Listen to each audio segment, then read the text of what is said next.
धृतराष्ट्र महाभारत का एक ऐसा पात्र जिनके पुत्र प्रेम और अहंकार की वजह से महाभारत का महायुद्ध हुआ था। महाभारत के महायुद्ध के बाद क्या हुआ था धृतराष्ट्र के साथ, कैसे हुई थी उनकी मृत्यु।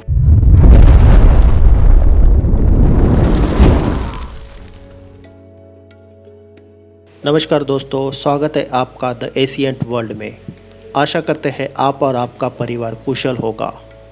आज के वीडियो में हम लोग जानेंगे महाभारत के युद्ध के बाद क्यों जाना पड़ा था धृतराष्ट्र को जंगल में और कैसे हुई थी उनकी मृत्यु।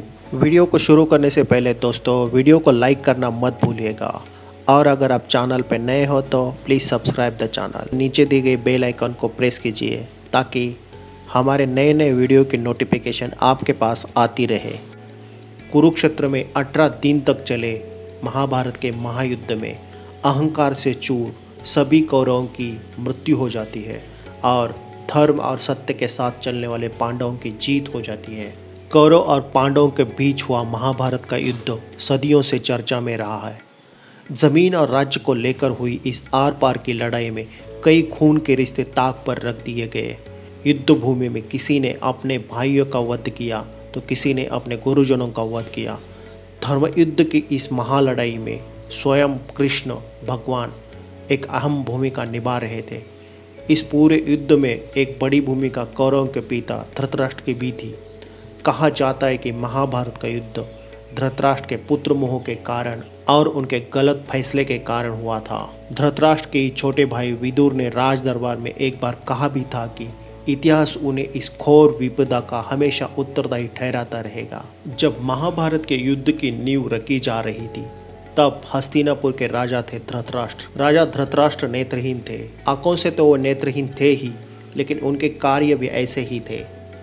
अपने बेटों के गलत कामों को हमेशा वो नज़रअंदाज करते गए और कभी भी धर्म और अधर्म का भेद नहीं समझ पाए। उनके पास कोई दूरदृष्टि नहीं थी। वो केवल अपने पुत्र मोह में बंधे थे। एक तो वो नेत्रहीन थे, ऊपर से दिशाहीन भी थे। दूसरी तरफ उनके बड़े बेटे दुर्योधन ने हमेशा उन्हें भ्रमित किया और उनका फायदा उठाते हुए अपना स्वार्थ सीधा करता रहा। यहाँ हमें ये बताना बहुत ज़रूरी है कि दुर्योधन के इस सभी काले कारनामे में गांधारी का भाई और दुर्योधन का मामा शकुनी उसको हमेशा गलत राह पर चलने के लिए उत्तेजित करता रहा। महाभारत के युद्ध के दरमियान धृतराष्ट्र ने अपने 99 पुत्रों को खोया था, लेकिन उनका एक बेटा युयुत्सु जो पांडवों की ओर से युद्ध कर रहा था, इसलिए वह एकमात्र कौरव था जो जीवित रह गया। युयुत्सु एक दासी का पुत्र था। इस युद्ध में पांडवों ने भी अभिमन्यु और अजन्मी संतान के समेत कई महायोद्धाओं को भी खोया था। जब महाभारत के युद्ध के बाद युधिष्ठिर का राज्याभिषेक हुआ और युधिष्ठिर को हस्तिनापुर का राजा बनाया दिया गया। युधिष्ठिर ने अपने महल में धृतराष्ट्र और उनकी पत्नी गांधारी को बुलाया। भीम को छोड़कर सभी पांडव भाइयों ने धृतराष्ट्र की खूब आवभगत की।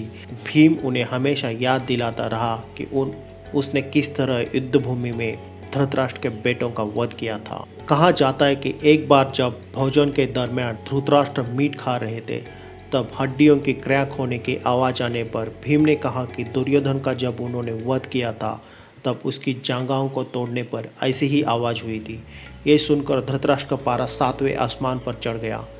इस अपमान को ना सहन कर पाने के बाद धृतराष्ट्र ने युधिष्ठिर का महल छोड़ा और जंगल में जाने का निश्चय किया ताकि वहाँ वो शांति से मौत को गले लगा सके। इसके बाद वो पत्नी गांधारी, पांडवों की माँ कुंती और संजय के साथ जंगल की ओर निकल पड़े।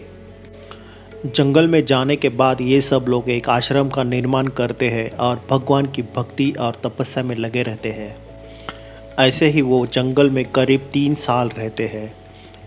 एक दिन धृतराष्ट्र गंगा स्नान करने के लिए जाते हैं और उनके जाते ही जंगल में आग लग जाती है।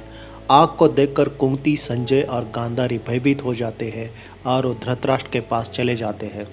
संजय सभी को वन छोड़कर जाने के लिए कहते हैं, लेकिन धृतराष्ट्र उनसे कहते हैं कि ये वो समय है जब हम सभी को अपने पापों से मुक्ति पाकर मोक्ष की प्राप्ति होगी। धृतराष्ट्र, गांधारी और कुंती वही रुक जाते हैं और संजय जंगल छोड़कर निकल जाते हैं। धृतराष्ट्र, गांधारी और कुंती अपने प्राणों का त्याग करने का संकल्प करते हैं।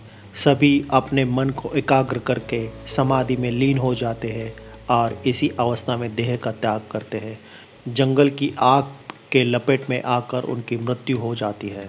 तो दोस्तों, हस्तिनापुर के सम्राट माने जाने वाले धृतराष्ट्र की मृत्यु ऐसे जंगल में जलकर विनाशहाय हो गई थी। वही संजय वन को छोड़कर हिमालय की ओर प्रस्थान करते हैं।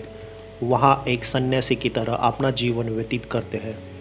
कुछ समय बाद नारद मुनि पांडव पुत्रों को उनके परिजनों की मृत्यु के दुखद समाचार सुनाते हैं और सभी लोग वहाँ जाते हैं जहाँ धृतराष्ट्र, गांधारी और कुंती की मृत्यु हुई थी।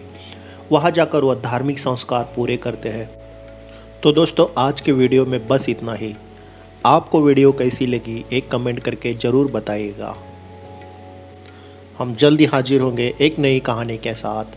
तब तक देखते रहिए द एशियंट वर्ल्ड।